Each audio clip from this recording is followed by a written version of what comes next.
Welcome back to the Deucecast Extra. That's right. We took a 1 week vacation, much needed. I'll say much needed. I mean, I had a nice relaxing time.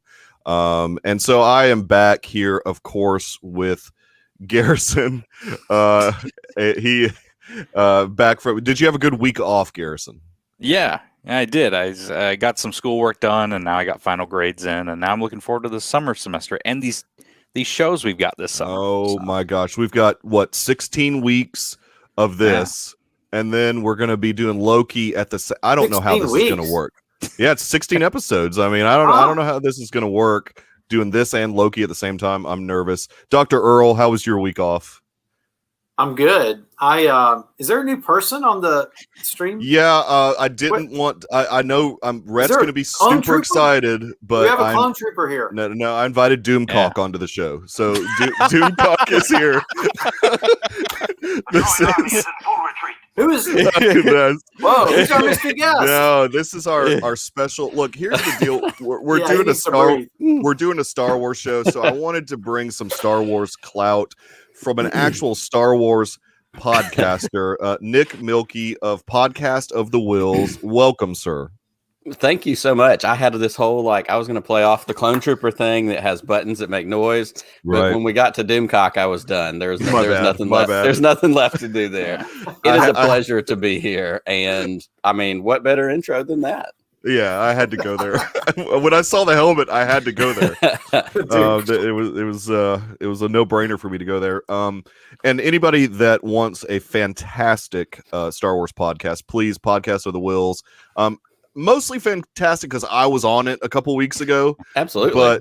But no, it's really enjoyable. It's fun to watch the YouTube stream and interact with the chat. As you can see, we've got the normal people that hang out. We've got Brian, Roth in Wyoming, and some other guy that generally hangs out in the chat with us. So thanks, guys, for joining us. Rhett. Yeah, go fine. It's Rhett. Yeah, Rhett's here as well. Hopefully he won't go totally off the rails. But we are, of course, here to celebrate what is essentially season 8 of the Clone Wars. And they even do an awesome burn-in, from the Clone Wars logo to the Bad Batch logo. So fantastic. Garrison, I know that you have been doing some Clone Wars catch-up. Yeah. What episodes did you watch recently? I watched almost the entirety of season 5 through 7. This past week. In a week? Oh, wow. Whoa. So I could be able to do this podcast. And I got to say, the show absolutely feels like a continuation of the Clone Wars. Not only because of literally the title being there in the first episode and then fading away, but just the animation, the feel of it. It's very, very Clone Wars. And I really enjoyed actually being able to finish the Clone Wars this past week because I've been trying to go through that show for a while. So Disney Plus saves us. It makes it way easy to do that kind of stuff. Yes. And Dr. Earl, had you watched the Clone Wars, or you've watched all of it? Yeah, I've watched all of it. I'm not super knowledgeable about everything, but I mean, I enjoyed every aspect of it. Especially love season 7. I mean, just the ending was incredible. Yeah. Well, you don't have to be super knowledgeable. That's why Nick's here. Nick is our Star Wars expert. So let's just sort of talk about Aftermath, which is the first 75-minute episode or so. I mean, 70, 75 minutes, something like that. They actually do some live action or some animated version of Revenge of the Sith. Am I not mistaken on that, Nick? Yeah, they do. And it was really neat because I'm trying to remember who it was. Somebody online, it may have been Jordan Mason from Cinelinx. Somebody had put up that shot side by side where Palpatine is captured and they swing the lightsaber and he ducks his head.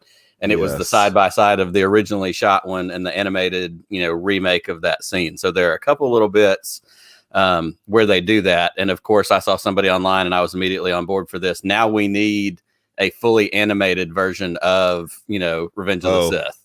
That would be amazing to get the, Clone War style animated version of a full film. That'd be so fun. Cut it together with the other 3 stuff. Yeah, it would be neat to see that. Yeah. I would not put it past Dave Filoni at all to have that up his sleeve. I mean, I don't know that for sure, obviously, but it certainly would be neat. I mean, I think, and you never know what rumors are true online. I mean, you can't ever trust. There's certain sites you can't trust. I exclusively trust Zero. So.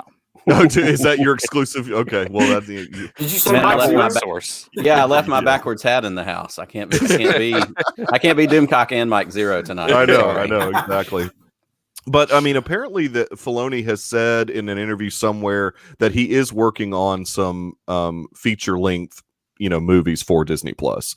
So we'll see, animated films. So we'll see. I mean, they're just printing money over there when it comes to Star Wars. All right, anyhow, here we go. This when Roth gets so excited when he ever sees somebody drinking alcohol, he wants to know what you're drinking, Nick. I have some Four Roses single barrel. Nice. Shout out to my buddy John. I got a new job a couple months ago, and he called me one day and said, "Hey, I left something by your front door. Congratulations on your new job." And it was a lovely bottle of Four Roses single barrel bourbon. That's a good friend. A really good friend. Nice. So Wow. shout out to John. Holy so I've been cow. taking my time and making that one last. It's not the cheap stuff I usually buy for myself. No. Yeah. Oh, yeah, you've excited Roth. There we go. He loves some Four Roses. I love it. There we go. So Garrison, as far as like the first few minutes of Aftermath, we see something that I was pretty excited to see, that being Deepa Balaba, because when you see Deepa Balaba, you're obviously going to get to see some Kanan, or Caleb in this case. That's right. Caleb, right? What'd you think about all that, Garrison? I totally lost. That's right, because you haven't watched Rebels, have you? Well, yes, and that was the thing I was going to mention. I was prepping today, and I watched the episode. And as I'm watching the episode, I kind of pause it because I'm like, "Who are these people exactly?" And then I see it's a bunch of Rebels stuff connections there, and I was like, "Oh." Because one of the things I was going to mention on the podcast was if there were any Rebels connections, I was going to miss them. I didn't miss that because I looked it up. But yeah. that's the one show I haven't seen so far. Go ahead, Nick. No.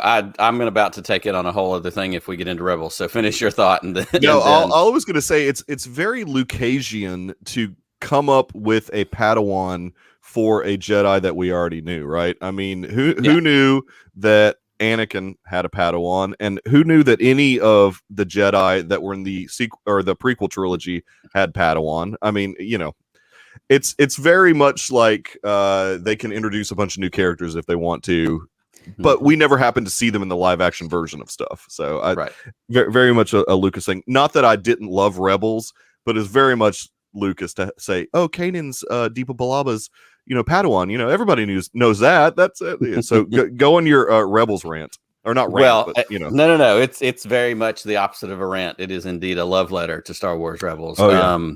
I am on record. I've been doing a podcast since 2018, and I don't know if there's been an episode that goes by where I haven't talked about how much I love Rebels. I really I think Rebels is the best of the Disney era Star Wars storytelling. That's the hill that I choose to die on. Wow. The lore, and one of the things that's so great about Dave Filoni in this new era of Star Wars is he's so good at giving us a Star Wars thing that's not about what you think it's going to be about. Yeah. Clone Wars, it was about the clones, but it becomes a Jedi story because you've got Anakin. You get to flesh out who Anakin and Obi-Wan were as brothers and partners, and you get Ahsoka.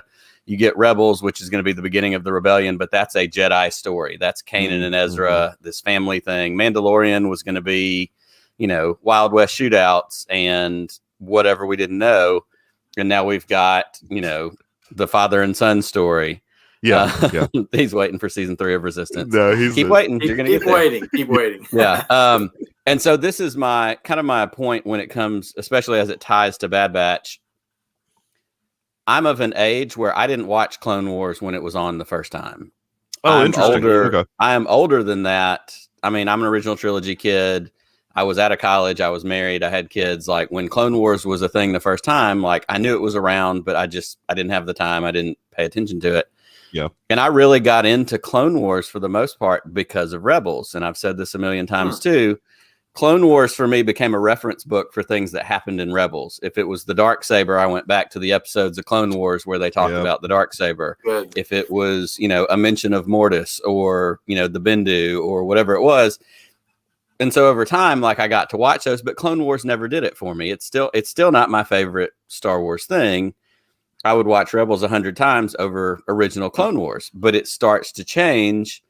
And like, I forget Dr. Earl who said, season 7, that last season we got last year, those first 4 episodes with the Bad Batch, I was like, okay, this is fine. I'm ready for Ahsoka. Like I was here for Ahsoka. That's what I wanted. Right. And then the middle part of that arc with the Martez sisters, like that was also fine. And in the big picture, looking back, I see what the point of that was. And you get all the Jedi up here, all the regular folks down here. It's kind of the Avengers collateral damage thing.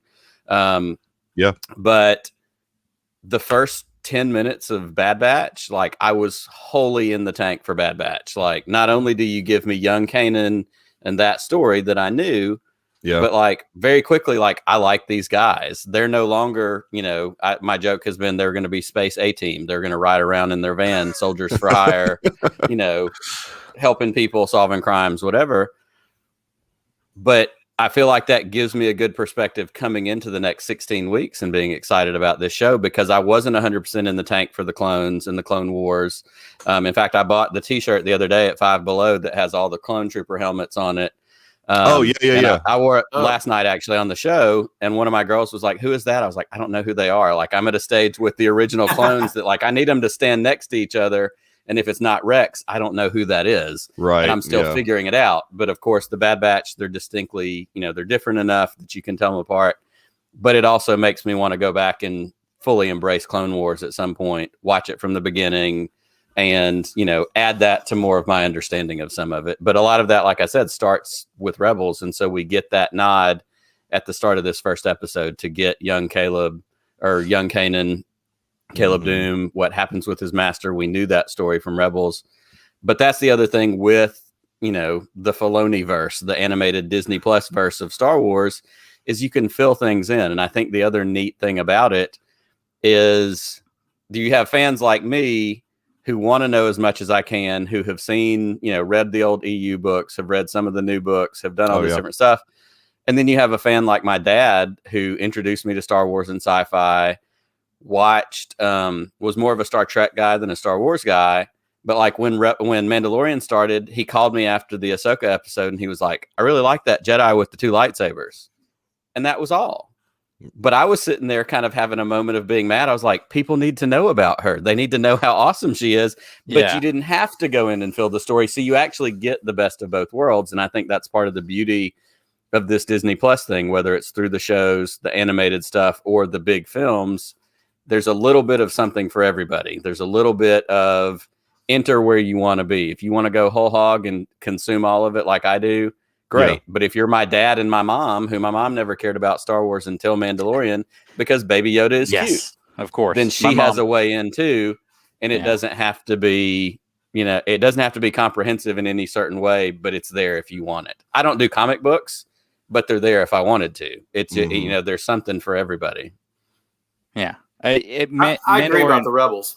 Yeah, Mandalorian's actually what got me into Clone Wars. When Ahsoka showed up in season 2, I said, I've just got to watch it finally. Because I knew a lot about Ahsoka. My father's a huge Star Wars fan. You hear a lot about these kinds of things.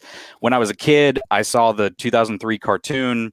That was my Clone Wars when I was a kid. That went away, obviously, in 2008 when I was still kind of a kid. The movie came out, and I remember just going to the theater and seeing the movie on opening night with a decent crowd and not really loving it. And that's why I didn't watch the series as a kid. But I'm glad I have gone back and watched it now. And I am excited to eventually check out Rebels when I have the time. And that was my same thing with Clone Wars is, at the beginning of the original Clone Wars run, like Ahsoka was obnoxious and the whole like Snips and Sky Guy thing, like that was a little too immature for what I thought was my time. But as that has progressed, as we get Ahsoka, especially in Rebels and those arcs and the things that she does, she's moved up into one of my favorite Star Wars characters of all time because of who she is, the story that she has. It's really powerful and it's neat to look at it. And again, that's good storytelling that evolves from something I didn't like to something that I like that much. Yeah.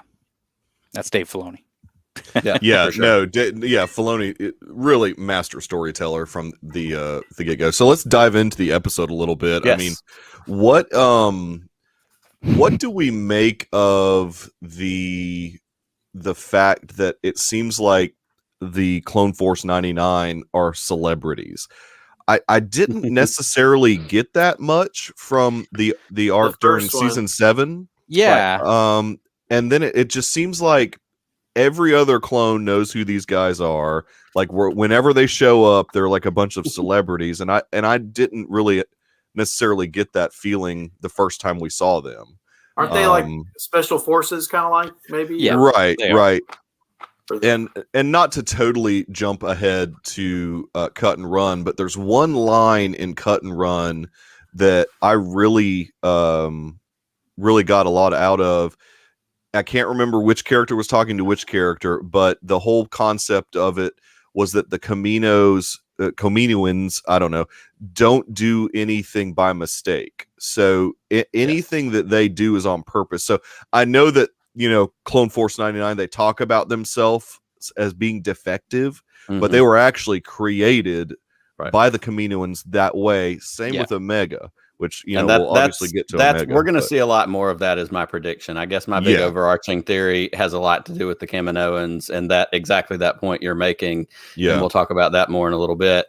But you're right, and I get the same thing. In that first 4 episodes of season 7, it was like, oh, we're going to take these guys, and it was almost like Anakin went and found them out back or Rex was like, yeah, we've got these guys out back in a trailer nobody knows about. We'll get this taken care of. Yeah, exactly. It really did have that feel. There were a couple it is people, an interesting awareness. There were a couple people in the show, because I just watched it recently. There were like a couple clone troopers who knew about him, but the awareness was not high for that troop, that division. And I mean, did we know that Kamino was where like the main base for most of these clone troopers were? I mean, that kind of, I know that they were created there, but it seems like they would leave and that it's not a place that they would come back to like once they were out in the field, but it seemed like that's sort of a new lore that they've created. Well, and that's not where they were in season 7 when they went to get him, from whatever that other outpost, that other trailer that they go out and, kind of find them in. That wasn't Kamino, because I would have paid attention to that because I was like, Kamino, I know that place. It seemed like a convenient storytelling point for that to all kind of be centrally located like that. But it's animation. They could have also pretty easily drawn another spot. Well, I mean, and I think one thing that we're certainly going to get out of the series is this so-called War of Kamino, or whatever you want to call it. I mean, I think we're going to get to see some of that. Apparently that has played out in either a book or a comic that I'm not aware of, but it seems like a lot of people that have discussed these 2 episodes are aware of that history already, that war, we're going to get to see that war take place, but they already knew that, I mean, this is something that happened. I don't know what's going to happen with I don't know enough about that part of it either, but you're right. It sets up something really specific that we get in the first episode when we get Tarkin, who, Tarkin is very skeptical of these clones. Oh yeah. He's, we're going to test them. We're going to see. I don't know. We haven't decided, and this is immediately post Order 66. So the chips are working, for the most part, they're doing their thing. But he's anti-clone. And so what it sets up, of course, and I think this is that arc that you're talking about that we've seen somewhere else. I haven't seen it. It's the transition away from clones to conscripted stormtroopers, which is what we knew from the original trilogy and remains a thing up through the sequel trilogy when you have people like Finn conscripted as a kid or, whatever it is. So it does set that up. And I love, and this is where my clone or my Kaminoan theory kind of comes into place, is I keep talking about how I don't know the first thing about Dungeons and Dragons. I've never played it in my life. But I do know that I know a little bit about like the alignment, of, a character is, lawful good, lawful evil, this and this and that. And so I have decided that the Kaminoans are chaotic neutral. And I think that feeds into this idea. And it's highlighted, especially in this first episode, when he wants to test them. And Nala Se says, well, what if they get hurt? We can't do live fire. And he's like, we'll pay you. And everything the Kaminoans that you hear them say is about the product. They're not in it for the Empire. They're in it for their work, the art of their cloning, getting paid, protecting the product. And I think that sets up this division that we're heading towards. And so their whole thing is, we'll mess some stuff up, but we're going to mess some stuff up if it meets with what our priorities are as the Kaminoans and as the cloners. Whereas the Empire's looking for domination. And if they can get that somewhere else, or if they get pushback from the Kaminoans, then that's where they change, where the path changes. Yeah, I mean, no doubt. Yes. And it does seem, don't look at the chat. You're making the mistake, Garrison. Do not look at the chat.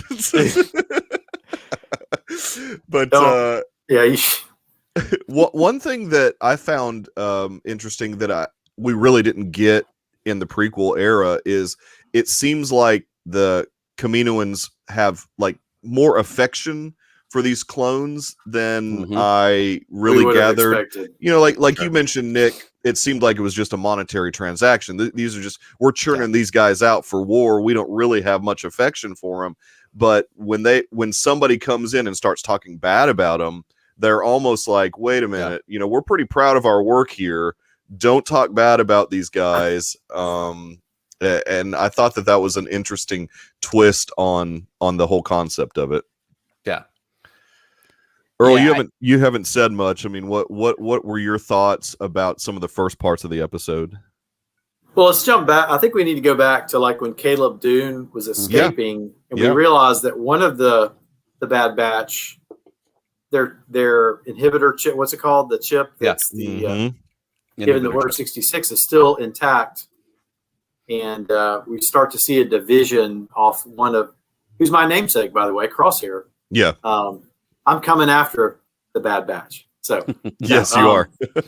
So anyway, they find out. They don't really. I don't think they're aware, right, that this whole inhibitor chip thing or whatever it is. I don't think the Bad Batch is familiar with that until they get to Kamino and find out about it, right, from Omega. And they set that up a little bit. Yeah, and they set that up a little bit, like you said, in those opening scenes when they're on. I can't remember what the name of that planet is, but Tex, he's got his hand in his ear, listening to the earpiece like he's the Secret Service, and he's saying, "Yeah, there's some chatter, something's going on," and he's hearing he's picking up that signal that has gone out, but they're not getting the signal because they don't have the chip. But Crosshair, Crosshair is that wild card, and so like as Caleb is getting away. He says a couple times, "Good soldiers follow orders," and so there's a part of it hanging out, creepy, and really creepy. And so when they get him back, and they throw him back into the machine and kind of crank it back up to 11 and get him all Manchurian candidated again. It becomes, it's in there on some level, but you're right. I don't think they know it until, little baby Kiwi tells them all about it. Well, now, I mean, and again, what is Omega? Omega. To jump ahead a little bit again to cut and run, because there's a line in there where they're talking about the inhibitor chips. She is, and Tech makes some comment that, well, yeah, I knew that's how they worked. I just figured you guys knew also. So it's like I think they know how they work. It's just they never thought about them in the sense that they would cause them to do anything against their will, basically. They felt like they were defective enough that whatever switch was flipped wouldn't affect them. But I mean, it obviously affected Crosshair. He wasn't, he wasn't all there. And my prediction is there'll be some episode, I don't know if it's this season, where they're going to go in and get that chip out of his head. Out of Crosshair's head? That's a prediction I'm making. Yeah. Yeah. I mean, that's obviously. Or he might just be the big bad. He may be chasing him the whole time. I don't know. That's what they had to do with Rex, obviously. I mean, he got his chip removed altogether. So, I mean, sometimes it's going to take that. Apparently, like Hunter and well, now Echo still has his chip, right?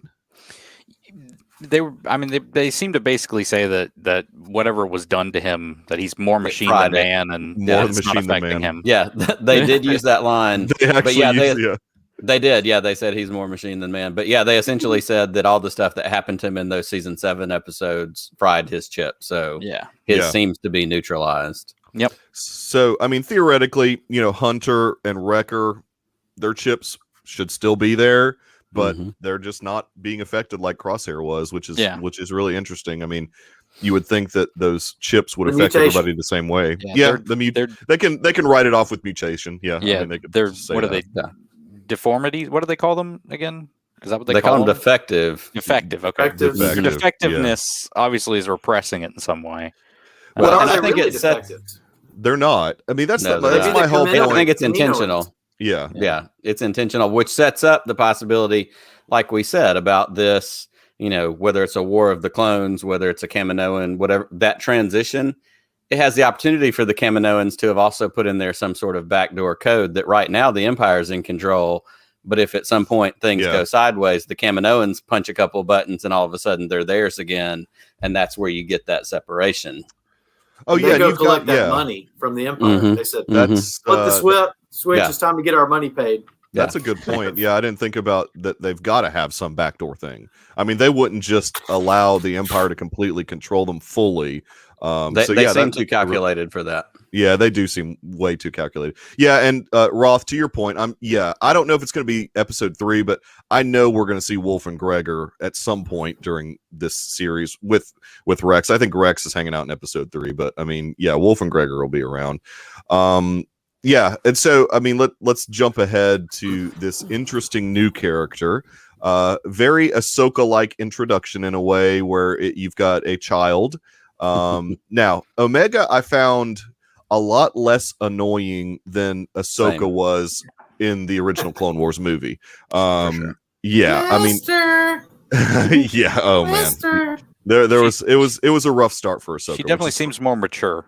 She does, yeah. I mean, she seems obviously very much brought up in an environment where she has probably been educated very well. I would think. But her whole thing is fish out of water now that she's left the facility. Sure, exactly. Yeah. I mean, she's never seen dirt before. Dirt. She's never seen it. I mean, space, dirt. Yeah. Yeah. I would assume that she's seen rain because that's all that happens on Kamino is rain. So she's never seen the sun. Yeah, exactly. Oh, look, hey, Rhett's actually must have seen the Clone Wars movie. He's actually asking about the Truman. He's heard about it. He's heard about it. Truman Capote hut. Yeah, no. Hopefully not. Hopefully we won't see any of that.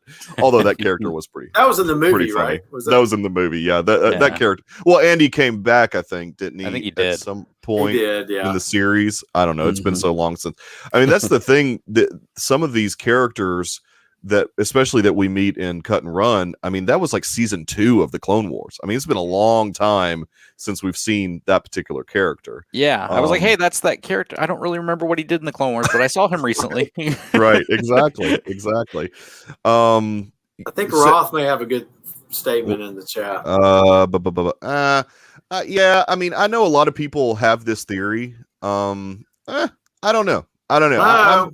I'm holding judgment on that. I mean, I would hope that the character's more interesting than that, but we'll see. I mean, we'll see what they do. I mean, as they made sure and told the audience, the Kaminoans never do anything by mistake. They really wanted us to know that. So maybe the Kaminoans are really more evil than we think, and they're populating Exegol with little mini Omegas, thousands of Omegas in those hoods. That's right. Now I know who all those people were on Exegol. That's a good point. And that brings up some interesting points about Omega. I haven't been able to say her name as Omega since the show dropped, and as she says it in that New Zealand accent.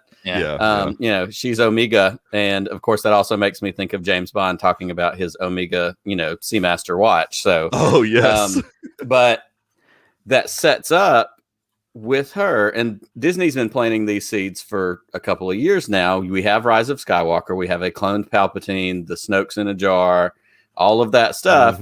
But we also have it in Mandalorian. We have Dr. Pershing experimenting with Baby Yoda. He has the Kaminoan, symbol, the cloner symbol on his jacket. Yep. Like, they drop, M count. They make midichlorians sound a little less weird than they did in the prequels by saying, M count, whatever. But they've planted these seeds all along. So I agree with you, Michael, in the sense of like, it feels like the path of least resistance for her to be connected to Palpatine. Yeah. But at the same time, it makes the most sense. And this is where I ended up, and we're not going to get into a whole sequel trilogy, Rise of Skywalker thing, but like, ultimately, I was fine with Palpatine being the overall big bad because it's been set up that way the entire time. Yeah. Everything about Palpatine from the beginning was about, the tale of Darth Plagueis and, living forever and all these things, even in the video games with Operation Cinder and all the things that happened. That's his deal. So it makes perfect sense that this kid, she's the only girl clone we've ever seen, as far as I'm aware. Yeah. She does have, you see the picture of her with the wavy kind of light colored hair and holding her arms like this next to the animated picture of him. It feels familiar. It feels similar. I think, though, too, and this is what caught me as they're talking about, after Crosshair kind of defects, and they talk about the 5 defective clones. It didn't occur to me till that conversation happened that Echo's not one of them. Echo's exactly. Right? Yep. That's right. But he's with them. So she's the 5th. And I think what we're going to see, and you get the little nods of it, she's, seems to be very intuitive like Hunter is. Yeah. Magically, she's fired a blaster for the first time and takes the gun out of Crosshair's hand. Right. I think she's a little bit of the best of all of them. Yeah. She's and she's the Omega, the final version of these experimental defective, whatever. But then I think there's the Force side of it too, experimenting with the M count as some sort of precursor. I don't think she has to turn out to be Rey's mom. I don't think she has to turn out to be. I don't think she will be Rey's mom. But I think an experimental connection to Palpatine makes sense without having to then turn into something else. Yeah. No, and we of course know that all of this is derived from Luke's hand. So it's floating in that jar. With this, I can make anything. That's right.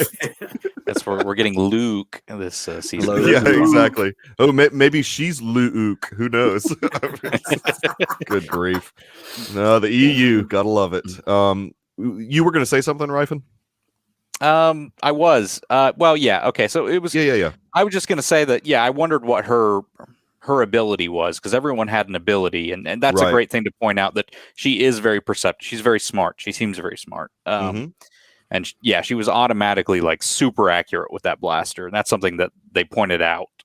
So yeah, I could see her being a combo of those guys. And even like, if you even want to like roll the Hunter into the aspect of it, she's really brave. I mean, she is not afraid of jumping into any situation at all, which seems like that's sort of the Hunter. Now, we haven't seen a Wrecker type situation with her yet, but that could come. I mean, so yeah, I like that concept.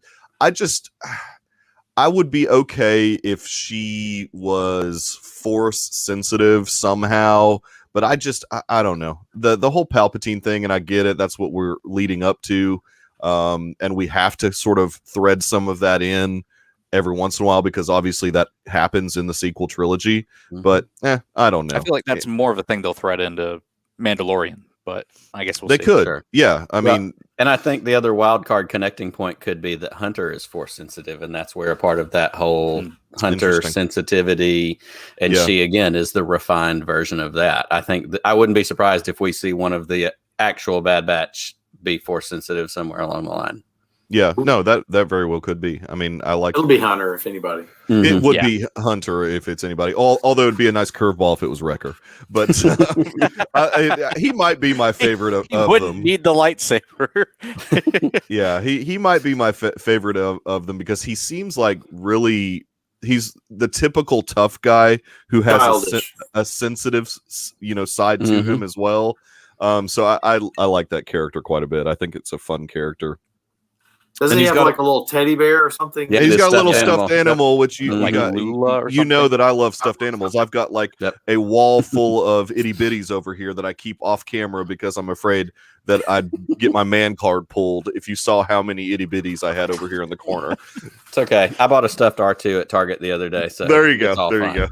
See, I have to stay away from Target, because if I go in Target, I will buy something Star Wars, even if I don't need it. Like I can't go in especially if I go looking for something, which they will never have. The thing that I want, they will never have a Black But they'll Series have something figure. else. But they'll have something else, and I'll buy it, and that's why I have to stay away from Target. Well, and this one was on clearance for $4.49. So at that point, you're obligated to buy it.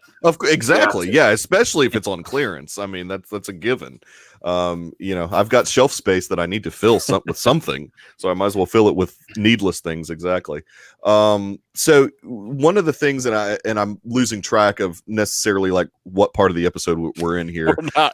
We're not in any part, but I'll take the blame for that. It's fine. No. I mean, this is exactly how this goes every episode. So really, we haven't talked about the introduction of Omega to the Clone Force 99. I mean, she immediately feels like she really takes to them quickly. Yeah. And that makes total sense now that she is the 5th defective, purposefully made, and maybe that maybe the Kaminoans went ahead and like made her really have a taking to them because she's part of their crew in a way that they didn't realize. So I don't know, she immediately goes. I love the scene in the mess hall where she just walks right up to the table and she's like, "Can I sit here?" I mean, hey it's great. Yeah, hey guys, what's up? Like, can I sit here? And we see some of the other clones, the regs, aren't real keen on the Bad Batch. No. They have issue with them. Well, I mean, obviously in a way though, they are defective, but they're more talented. I mean, they automatically have more talent than anybody that's a reg clone. So they're jealous. I mean, that jealousy automatically comes out. So a fight ensues. Obviously, they're in the you got to have the mess hall. The cafeteria fight. It's our first ever Star Wars food fight. I mean, that's kind of a big deal. Let me think through that. Now you're challenging me. Is that the first? Pretty sure. Wait a minute. You don't count Han Solo shooting Greedo as a food fight, so yeah. Well, no, I wasn't. Not really. Greedo's if you're talking to the guys at Tops, Greedo is a creature. He's not a sentient being. He's just a creature. They label a lot of sentient, like Dexter Jetster is a creature. He's not, a sentient being. But in Phantom Menace, didn't Jar Jar Binks knock something on? There was some food. It was something. Not a fight, though. I'll give you that. It wasn't a purposeful food fight. I'll give you that. Okay, that's fair. It just seems like something that Lucas would have already done, though. I mean, I don't disagree. So, in animation, it probably is there. I'm thinking more along the lines of the movies. No, you're right. I mean, I think it is the first actual food fight, which is interesting. That's pretty funny. No food flew around during that scene in Cloud City. Sorry, Roth. That would have been a good scene for that to happen, but no food flying around there. Instead of taking the blaster, he shoots some food at Han. So yes, exactly. Maybe Lucas can put that in his new cut of Empire. There you go. Right. Oh, right. Special edition. Special edition. Food. The extra credit me for that. So instead of a blaster flying across the room, it's just like a ham. Well, that's only if Spielberg got involved. He would remove all the blasters and replace them with walkie-talkies. Then it becomes the food fight from Hook at that point. Oh man, that is a great food fight, by the way. That is a great one from Hook. Nick's really lobbying to be on the movie show. No, this is just where my head is most of the time. I like it. So to go back to some of the Tarkin testing the clones, he's at a point where that's right. We've already mentioned that Tarkin comes in automatically not liking the clones because he has ulterior motives, I'm sure. I mean, he wants to get rid of the clones. The Emperor must have given him... It seems like the Emperor has given him instruction to almost do that and to find a reason to do that. Yeah. So... I can believe that. Because we've got to get to a point where we've got the stormtroopers that are bad shots. No more clone troopers that are marginally good shots. Exactly. It's an interesting thing to want to do. And I am going to need quite a bit of explanation that I hope the show gives us as to the why behind this, like the why the Empire wants to get rid of the clones so badly, when obviously they, in a very Nazi type of way, experiment and do all kinds of crazy stuff. Like why get rid of the clones? Yeah, and you've got inhibitor chips in these guys that you've got So full you could, like, control of these control 'em. guys. Yeah. That is an interesting. Yeah, why would you want to get rid of that other than cost? And does the Empire really care about that? I guess that's where your questions go. And I think that's where the chaotic neutral comes in, because the Kaminoans are not going to bend to the will of the Empire, despite the power that the Empire has. Yeah. And it's at any point they want to, if they have some sort of backdoor passcode built in, they can reel them back. And so the Empire is kind of left hanging in the wind, trying to figure out what they're doing. But like you said, with Tarkin came in hot. Like he was ready to go from the beginning. And I'm like you, like I want to know where that comes from. It has a feel like in the old EU, where we heard all the stories about how the Emperor was very explicitly speciest, and that's why Thrawn was hidden in the Outer Rim for so long. Yeah, it has almost like a translated version of like what is Thrawn's Tarkin's experience with the clones up to that point. We get some of it in Clone Wars, the Ahsoka arc where she leaves. He plays a big role in that, at that trial and all the stuff that she goes through. So he's, kind of got it out for the clones all along. And so he's all business, but I'd love to know, what are his orders from Palpatine? What was he there to protect? Was he there to find out about these experimental clones because that's a part of a Palpatine clone thing? Or was it all about empire building? I don't know. Well, I mean, he certainly seems like he's the type of guy that likes to have, the biggest, most powerful toys. I mean, he even, we see him completely take credit for the Death Star, from Krennic. So, not to pull too much from history. No, sorry to go off the rails here, but the Roman no. Empire, when they would go to these different cultures, they would say, "We'll give you citizenship if you fight for us." So there may be more compliance built if you can get people who are citizens of these nations to become and be your stormtroopers. Absolutely. And I think that's part of what we see in that second episode where we get to talk about the chain code. Yeah. Which is, the other thing, not only does Filoni give us Star Wars things that aren't about what we think they're going to be about, but he's really good at giving us Star Wars things we didn't know we wanted. Like I didn't know how much I wanted to know about the transition into the actual galactic empire and the little minutia, like where did chain codes come from? Because that got floated in Mandalorian with Boba, popping that thing up and saying, it's in my chain code. I go all the way back, which was a way to tell the fanboys, yes, he really is a Mandalorian, not just or whatever. Right. But we didn't really know about chain codes for the most part to that point. So now we get this series where it's, they had to fake them for the Bad Batch and you had to prove yourself. And it was all of a sudden everybody's being assigned numbers. Like you said, Earl, to go back to history, where's your ID? Well, we don't have it. Well, you get in line and you get one. And now you're a part of the big machine. You get the chain code. There you go. Yep. No, that's a really good point. Yeah. And all the bennies. Yeah. And all that terminology that Filoni and Favreau gave us in Mandalorian. And I love that we're using that in other areas. I mean, because who knew that we were, that when they said like the puck and the chain code, like all that stuff coming back, terminology that we had never heard in Star Wars. And they're all of a sudden, giving us a bunch of new terminology. And now we're getting to hear it again. And the origin of it even. And yeah, that makes sense what you're saying, Earl, in regards to here's different planets that the Empire wants to take over. Buy in, and you have to come fight for us, whether you like it or not. That type of thing. Join the Empire. Yeah, join the Empire, which that's a good point, because I was about to say, I mean, really, and I heard this isn't mine, but I heard it in some other show I was watching, that this is the middle of a trilogy. If you think about it, you've got Clone Wars, Bad Batch, and Rebels.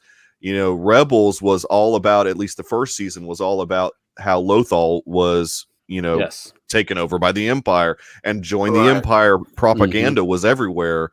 Even, they had some of that a little bit of that in Solo we Yes. saw, but I Mhm. mean it's a lot of really interesting concepts there. And so you're right, maybe getting rid of the clones makes it, well, a necessity almost for the Empire to force people to come fight for them whether they like Yeah. it or not. And they probably really don't have to pay as much when they get those people in there. Right. Because they're kind of being forced So- into that. Right.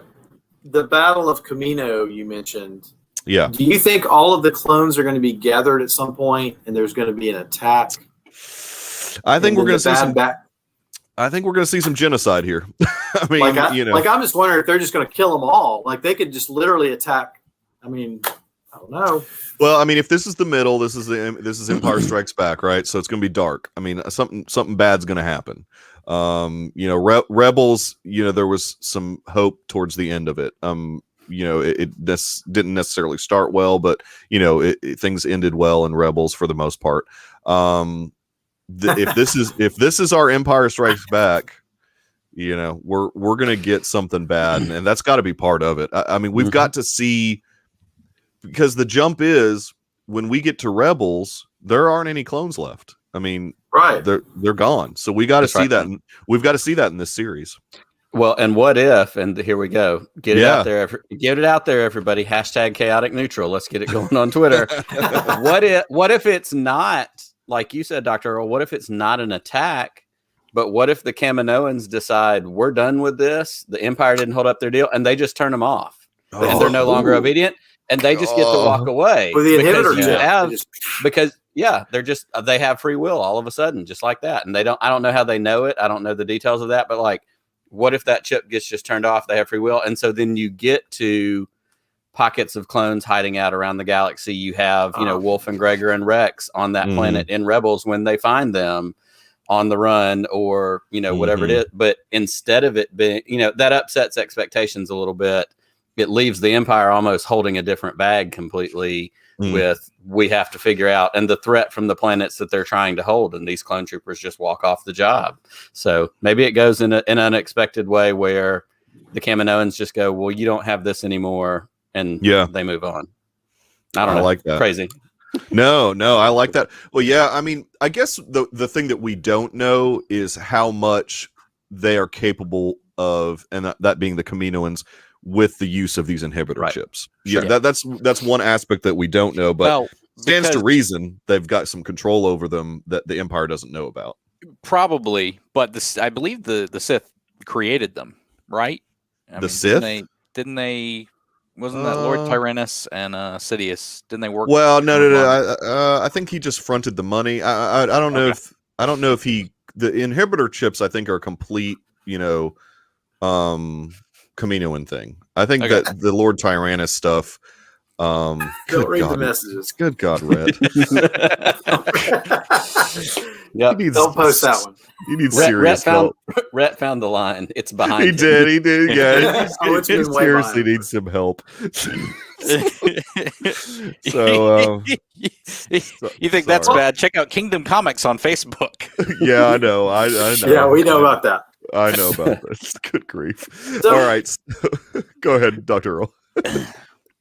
No, never mind. I was going to say something about clones. So they do this thing where they have to do a drill, and they're sort of in a danger room, X-Men type scenario. Yeah, X-Men type thing. Yeah. And they're not supposed to be shooting real lasers at them or something, right? Right. It's a training ground. Yeah, But they're laser instead- tagging it the first time. Yeah. Yeah. But it turns deadly quickly. Oh yeah. I mean, Tarkin's totally, and that's the thing that I think that perhaps, is it Nala Sue or Nala Say at some point? Nala Say. She starts to maybe not be real jazzed about this whole Tarkin thing, and ends up helping the Bad Batch and Omega escape. Yeah. Towards the end of the episode. I know that's jumping way ahead, but I mean, there's a lot leading up to that where I think we're there. I think we're there. There's a lot leading up to that where she's noticing some things that this guy has come in, which they obviously knew who this guy was, but he comes in, coming in hot, like we've said, and he's doing these certain things that are really, really trying to upset the balance of what they thought that their deal was with the Empire. If he's totally willing to test these particular defective troopers and with real live rounds, basically. She's not real jazzed about that. That's not part of the deal in her mind. So I think that I'm glad that we've got a Kaminoan on the inside that is helping out the Bad Batch now. I mean, and even though, like you're saying, Nick, chaotic neutral, they might totally be for themselves, but at the same time, if they're for themselves, that might end up needing to be that they're against the Empire also. Right. Absolutely. It's what serves them. And based on the very limited research I've done about these alignment types, that's one of the key features of that is, that neutral part of it is it's neutral that serves the person that is the neutral, whether that means, I may work with the Empire for a while and be evil because that serves, our work and our art as cloners or whatever it is. But then at some point when that deal goes bad, we're going to go the other way because it's more about us. I like this a lot. Brian, it's interesting that the first thing that the Empire does after its inception, because that's accurate. I mean, this is like brand new Empire. This is right there. Yeah. They're sending Tarkin to the cloning facility. Like, here's the first thing we want to do. We got to keep eyes on these clones. I think they're going to turn them off. Yeah, that's a really good point. Them all. Well, obviously the Empire, they're going to do something nefarious. There ain't anything going to be good coming out of the Empire. So there's some nefarious. I don't know how dark they're willing to go for the show, but they can. I think they need to go pretty dark. I think if this is I think they've started out. I mean, that scene with Depa Balaba, it was pretty intense for what we get for a kid show about space wizards. It was, it was pretty significant as far as I'm concerned. Oh yeah, very much. I mean that immediately for those that don't know much about Kanan's background and the people that maybe didn't read the book or whatever, where we get a lot of Kanan talking about some of his background.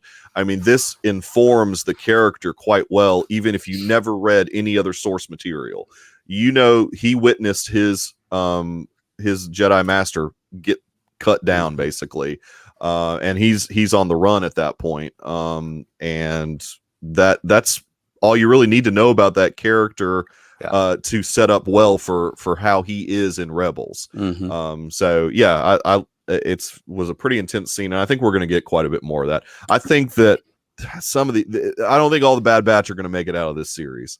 I don't know how many seasons. I don't know if this is a one-off season. I want to think that they'll probably play this out for 2 or 3 seasons, but who knows? I mean, they've got the thing that I worry about with the animation versus the live action. They've got so many live action shows planned and ready to get released over the next couple of years that animation could fall by the wayside. Although with it being Filoni's first love, perhaps we'll still get some in and out. I mean, we'll see. But yeah, I mean, and did we skipped over the whole Saw meeting? We had Saw Gerrera back. Yeah, that's right. I can't recall what part of the episode was that. Before they went to Kamino? No, that was after. That was kind of the test mission that Tarkin sent them on. No, that was the end of episode 1. Yeah. That's kind of the test mission that Tarkin sends them on to see are they going to comply and take him out and that whole thing. Yeah, exactly. That episode was so long, I thought it was 2 episodes. Well, I mean, I'm sure at some point it's almost like 2 episodes. They probably could have certainly made this an 18 to 20 episode season, but I think that it seems as if Disney in general doesn't like super long seasons of stuff on Disney. That'd be Plus. 20 weeks, so yeah. Yeah, I mean, that'd be this is what, advertising other stuff. Yeah, it's 16 weeks as it is, which that's the longest of any of the TV shows that they've had on Disney Plus in any genre.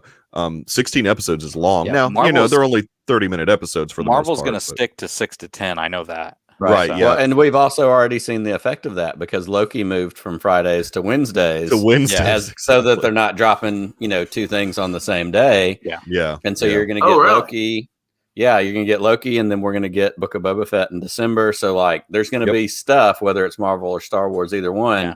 We've kind of entered into that phase where it's all going to start bumping up against each other, and we're not going to have those big gaps that, we've kind of had over the last little bit. But it's the length of it compared to the Marvel stuff has already had an effect with, day changes. Mm-hmm, mm-hmm. And I think Mandalorian season 3 is shooting right now. So. Oh yeah. I mean, they've got. I mean, Book of Boba's done. Book of Boba's the just next about. You've got Cassian shooting. You've got. I mean, and Kenobi. And they're all Kenobi. I mean, shooting that's right now. it's awesome. I mean, we're gonna have some. Yeah. The golden age of Star Wars. It really is. It's crazy. in front of us. And who would ever thought coming up? Who would have ever thought we would have this much Star Wars? I mean, you know, with Disney never does anything small, so I could have, you know. Now here's the one comment that I'll put that Rhett says: I wouldn't mind a Lobot show just because. Just give me a Lobot show. Well, we're gonna.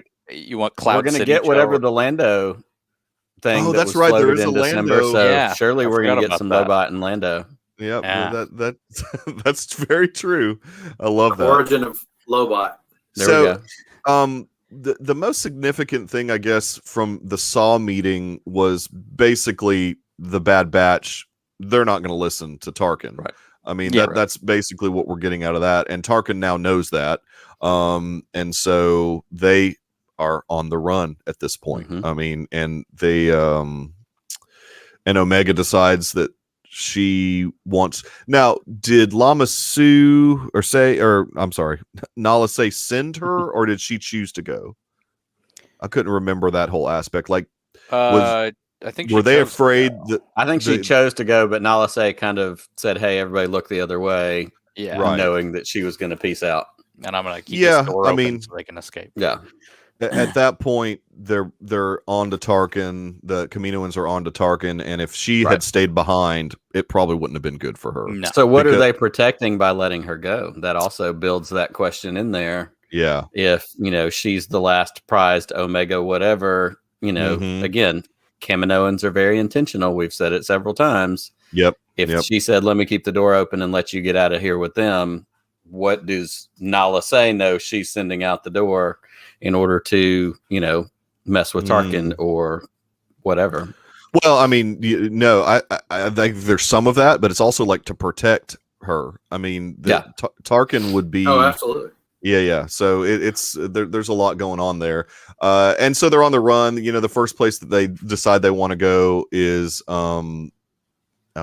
Soleimani. I think is how to say the name of the planet, which is a planet we haven't been to in a while. You're saying it close to correct. I don't know.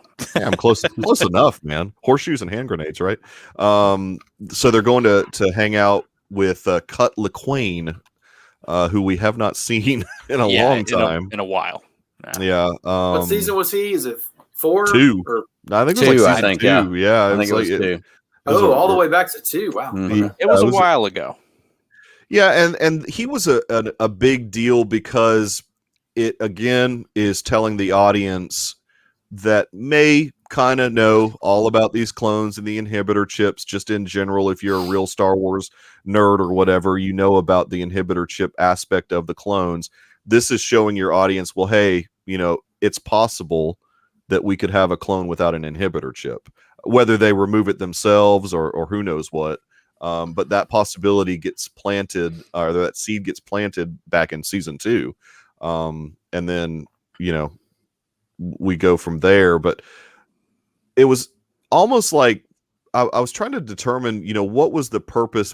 Why did they go to this planet in the first place? I mean, was it just to say, hey, what's up, Cut? Or Cut could tell him that Rex had just been there. And then now I know. it's I like- mean, I was trying to figure out, like, I guess they're just on the run and they don't really have a mission per se. Yeah. But yeah, I mean, they're just going to hang out on this planet. It felt like this is where we know somebody. yeah, you they're trying know, to go to a it's, familiar you know, place. Yep. You got to stop on the way to somewhere. You got to stop somewhere else, and that was the place they knew somebody. It wasn't But the original plan to drop Omega there, was it? Not Well, that we're aware of. not that we're aware of, although Hunter certainly feels as if he's in a position where he can't take care of a child. Right. They've got a Um, family unit that could so potentially- And he watches them, but that scene where she runs outside the fence to get the ball, Yeah. and he watches Cut be very fatherly and say, "Hey, it's Mhm. okay," Whereas he just snapped at her. You see that Right. they set it up very intentionally, and so Right. that's Hunter's moment of going, "Oh, I'm not set. He's better at this than I am." Yeah. I think that feeds that. Yeah, that's an interesting point. It's another Star Wars show about a guy becoming kind of a father figure. Imagine that. Very different true. kind Yeah, of I've already mild. heard that they're saying now they can't keep doing this same pattern of But why not? the, I mean, but why the not? warrior Really? taking care of the child. Yeah, I I don't love know. Well, The- and I've already started photoshopping in my head a poster that's not 3 men and a little lady. It's like 4 clones and a little clone or something like that, so that we can get replace Ted Danson. Just swap that whole thing out. 4 Yeah, clones but- and a little palpy. Yeah, There you go. exactly. but also, That's it. obviously with this episode, we talked about it already. We learn about the whole concept of the chain code, and I think that the character that was in the hologram is going to be important. I think that's going to be a major character. That particular Empire general or whomever that guy was That's right. talking about the chain codes and whatnot. I think that he is going to end up being in the season quite a bit because I think I saw some like merchandise with that guy's character name on it or something. Oh wow! So yeah, I think that guy's going to be part of the series at some point. They've got a lot to do. I mean, for this, I was kind of surprised that this is 16 episodes because they're going to have a lot. It could, and I hate the term filler episode because there's no such thing in a Filoni verse. There's no such thing in a Filoni verse. Every episode, definitely not. Even if Come on. you get one thing, Every episode of Mandalorian that you thought was a filler episode pays off Right. somewhere else. Yeah. It absolutely Oh, no, does. I agree with that. Mandalorian, yes. yeah. You go back to I Clone could Wars. I could argue there's some Clone War filler. Maybe with the I think there's Clone some Wars. Clone War fillers. Maybe. And there are those Rebel episodes where it's moving boxes around on a planet and getting attacked by creatures. Like, I understand there is a Yeah. little bit of Yeah. that. But yeah, I thought the same thing because that was the first thing after, midday on Friday. Somebody said something about, compared to the first one, this is a filler episode. And yeah. I'm not buying that because I'm not I for don't me, get that. again, the nuts and bolts of the Empire, the formation of the Empire and the chain Mhm. code and Mhm. people being lined up and processed, like, it's becoming a whole other thing and they're having to figure that out. And if nothing else, it cemented Omega's role with the crew. Oh, sure. He Yeah. tried to leave her. It didn't work. So like, okay, Mhm. we're going to be together now. It's, Yep. it's Din dropping Grogu off to the Mhm. client and then turning around and going, yeah, I'm not doing that. I'm going back because I looked at the shifter knob in my spaceship. It has that moment of, okay, it's me and him, my buddy and me. Yeah, my buddy would be. I love that. What Only if Omega old grows guys up know to be that Holdo? reference. What if Wait, Omega grows up to be Holdo? No, Omega. Look, I hate to say this, but this is going to be a sad series. This is not going to be a happy Oh. series.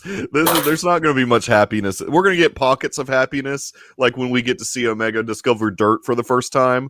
We're going to get some I was moments so of happy. It was. There's going to be some moments, but they're gonna cut people hard in this. Well, and I think that begs the question that Brian asked in the chat that I would love to hear you guys' take on, which is this a kid's show? Well, look, I mean, we all know that Lucas made Star Wars for kids, right? That's the thing. I That's mean, he made it for kids. I think that it certainly is going to be closer to season 3 of Rebel. How many seasons of Rebels were there? 4. Yeah. Season 4. I think it's going to be closer to season 4 of Rebels, where there's going to be some dark stuff, some scary stuff. But I think it's going to be pretty dark. I don't know. Mhm. Any animated show, you can automatically say, sure, yeah, this is geared towards children. But I mean, I really think that I don't know. I think that any of the concepts that Filoni introduces are more for adults than children. I mean, because a lot of them, you can get a lot out of some of the stuff that Filoni does in a subversive way. Trying to play to kids, but hey, we know this. We know he knows who's watching the show. That's right. Well, and when you think about it, original Clone Wars came out in 2008. That was 13 years ago. The people that grew up with that, they're 13 years old. They're adults now. And so it is a show that grows and progresses with, even if it's not directly a Clone Wars, sequel or continue, but it is at the same time. Yeah. So, it kind of has grown with its audience as well. I totally agree.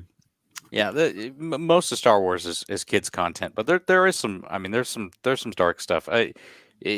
Episode 3, obviously, when there's a guy burning alive on the screen. I literally, when we were in the theater for that, and I was however many years old, 2005, I was 8 years old, something like that. Yeah, my dad literally shoved his fingers in front of my eyes.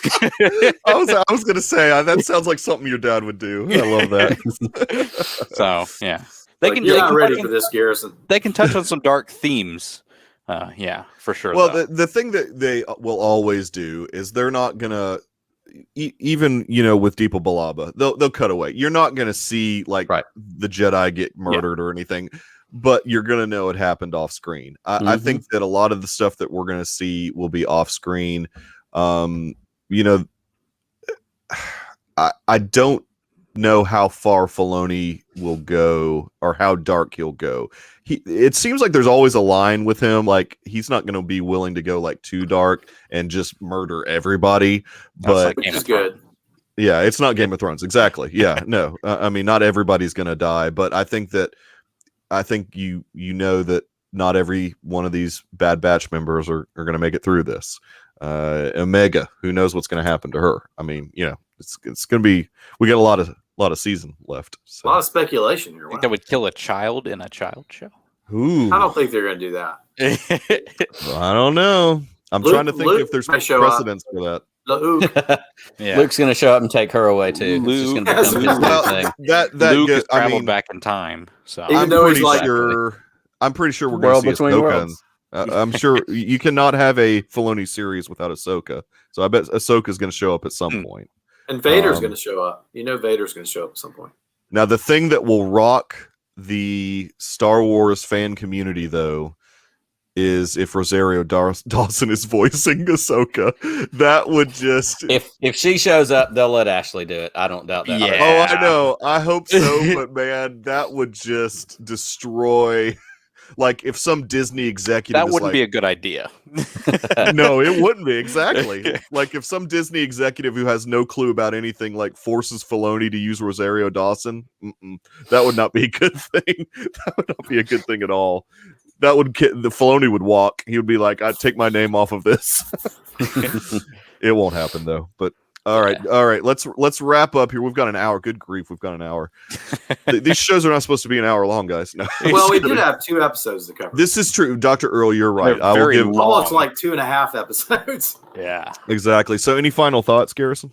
I enjoyed the first 2 episodes. I'm looking forward to what the series has to offer because I honestly really don't know where they're going to take us. But it's very interesting so far. Yeah, they're setting up a lot of potentially cool things to happen that we'll get to see happen. Dr. Earl, what about you? Any final thoughts? I mean, I wasn't really excited. I didn't enjoy, I think maybe Nick said this as well. I didn't really super enjoy the first couple of episodes of the Bad Batch back in back in the Clone Wars season 7. So I didn't have a high expectation, but I actually started to kind of like the characters and they started to differentiate a little bit more for me. And then adding in the Omega, and I think there's going to be sort of a mystery of who she is. And so I think, I'm kind of looking forward to the journey. And Nick, what are your final thoughts? Well, I agree with both of these gentlemen. I think that I have no idea, where we're headed. I'm, excited about that. And it's one of those things that thinking back on it, just like they did with Mandalorian, if you look at the trailer for Bad Batch that we got, we've seen most of it already. Other than Rex, for the most part, we've gotten everything in these first 2 episodes, 3 episodes, whatever we're calling it. Yeah. So I don't know what's in front of us, and Mandalorian did the same thing, and it was better than any of my stupid theories, and I've been wrong on all my stupid theories, and I'm glad to be so, because when the day is done, Dave Filoni knows what he's doing, and he tells good stories. I always go back to, this is the guy that literally sat at George Lucas's feet and learned from him and worked with him, and Lucas picked him. And I love the story about when he, interviewed for the job and he went in and talked to him, and Lucas was just seemingly, as Lucas tends to be in public, pretty unimpressed. And, and then he called him back and he was like, no, you got it exactly right. And so he spent all that time with him, learning the lore, learning what Lucas would do. So I'm excited for the journey. I have no idea ultimately where it's going to go. I have my guesses and theories like everybody else, but I'm just here to enjoy it. And I'm glad that we get it once a week, because if you give it to me all at once, I'll watch it all at once, and I don't need to do that. Yeah. I'm really glad that Disney decided to not use the Netflix model. I mean, I think that I me think too. it feels for guys like my age and Nick and Dr. Earl's age, we love the episodic feel. Like we grew up, well, not grew up, Watching TV. We grew up watching TV. Lost is a show that benefited so much from it being episodic. I mean, Netflix. Nick, you're not a big fan of Lost? Oh man, that's a whole other night. We can't do that tonight. Okay, we won't do that tonight. I have big thoughts about Lost. That's interesting. I love that. So yeah, I love the weekly aspect. I mean, I'm up for a binge I'll binge those Netflix shows. Stranger Things, I think, actually benefits from binging it. But I mean, I need that weekly thing. You lose the conversation though with the binge. That's right. You do lose totally the community conversation. You could be trying to talk to someone about it, and I'm on episode 7. The other guy's finished with the show, and you can't say certain things. And I like that. Well, that feeling of anticipation every week and what's going to happen, and you can unravel mysteries in the show. Yep. Yes. We couldn't do the Deucecast extra. I mean, we couldn't do a show like this if we binge. Like we had joked around and said we were going to do, Cobra Kai, and it's just it doesn't work. I mean, because you can binge it in one night and you talk about it in one episode and you're done. With this, with Marvel and Star Wars and stuff, we're able to do this weekly, and it's been really fun. And of course, Yellowstone. Don't worry, Roth. We're going to talk about Yellowstone. Don't worry. Well, whenever that comes back, we freaking love that show. So, yes. I'm totally with everything that you guys said as far as final thoughts. I loved the world that they are building, and the potential for things to come are pretty epic. I think and I like the mystery of not knowing if they're going to do this over 3 seasons or what the plan is. Obviously, there's a plan. I don't think this is a one and done season, though. I feel like Filoni is going to have a lot to say about this specific time period before Rebels starts. So it's going to be great. I'm really looking forward to it. Garrison, tell the people where you can be found on the interwebs. You can find me on Twitter at SUPASH3, and you can find my awful movie takes on Letterboxd at GRyfun. RYFUN. GRYFUN. So, Dr. Earl, we know that because of your importance, you are off the grid completely. Although you can be found from time to time in the RetroZap Discord channel, but that's like so specific that you might not ever be able to find him, but he's there every once in a while. I'll pop in from time to time and correct the ignorant. Wow. That's tough to do on the internet. A man on a mission. That's right. A man on a mission. That's an impossible mission on the internet. Good grief. Nick, thank you so much for joining us tonight. It was good to have the Star Wars clout, the Star Wars knowledge. I could have just listened to you talk about Star Wars, for about 3 or 4 more hours, but we don't have that much time. But please tell the people where to find you on the interwebs and talk up your awesome podcast. Absolutely. Well, and it's a pleasure to get to be here with you guys tonight. I've had a lot of fun. You're right. I could talk for 3 hours, but I won't. That's, you put a microphone in front of my face and say Star Wars or movies or pop culture in general. Yep. You'll have to pull me off the stage with that stick with the hook on it, like in the old days. But you can find us on Twitter, Instagram, and Facebook. We are at Wills Pod. The show is called Podcast of the Wills. We are youtube.com/Podcast of the Wills. Check that out. And we do a weekly Sunday night live stream. Michael's been on actually 2 or 3 weeks ago. Just recently, Michael was on. We have really great, fun guests.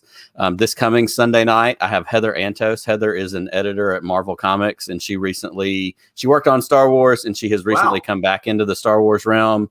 Has some really cool art, does some really cool stuff. Last night, I had Jamie Cosley, who does the weekly comic strips in Star Wars Insider magazine, or monthly comic strips in Star Wars Insider. 2 weeks ago, we had Alex Segura, who wrote Poe Dameron Freefall, and also Alex Robinson from Star Wars Minute. So I have been really, really lucky to be hosting an internet TV show in my garage and have these really awesome people who are willing to come and hang and talk with me on a Sunday night about Star Wars.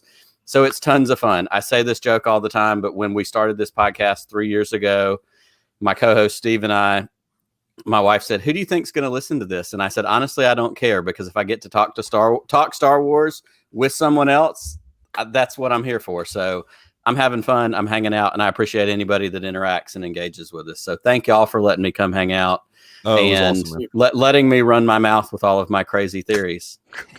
Grief, Rhett. Rhett, you are a sick individual. Anyways, I can be found on Twitter at put that Deucecast back on. We're going back in. Yeah, exactly.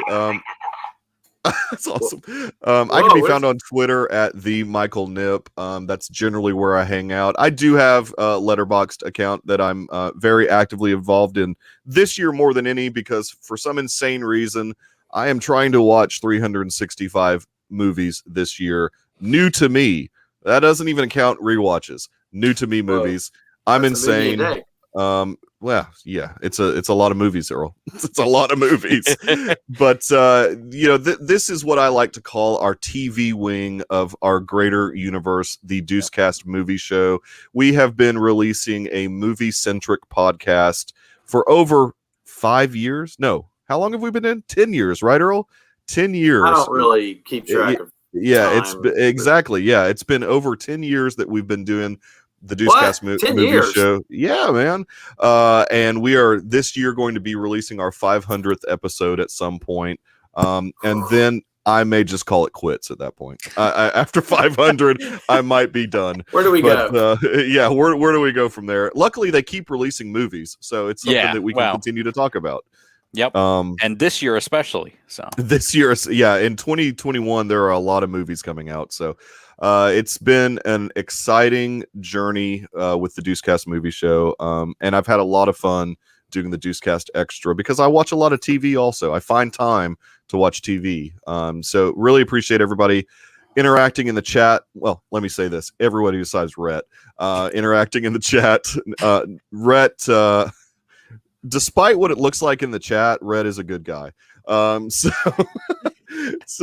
really appreciate everybody interacting. If you happen to be catching this on delay, please comment. I will do my best to respond to said comments. And also, it's important for YouTube to subscribe, like, click the notifications. You know what all those YouTubers say. I'm not really a YouTuber, so I don't have all those terms. Mash the bell. Yeah, mash that bell. That's what all the kids say. Mash the bell. We would love to get to, I don't know, let's try for 50 subscribers. We're at 40. I think we can get to 10 more, right? I mean, that can't be too difficult. So yeah, I'd love to get to 10 more. So the biggest thing Nick is will get us at least 5 or 6. I think. Yeah, Nick's going to get us quite a few. So he's going to raise the bar of our... Exactly. Or you're going to be back to 0 in a hurry. Exactly. So it's been a great night, guys. I really appreciate it. We will, of course, be back next Monday talking about episode 3 of The Bad Batch. It'll be fun, and I appreciate everybody. Everyone have a wonderful evening.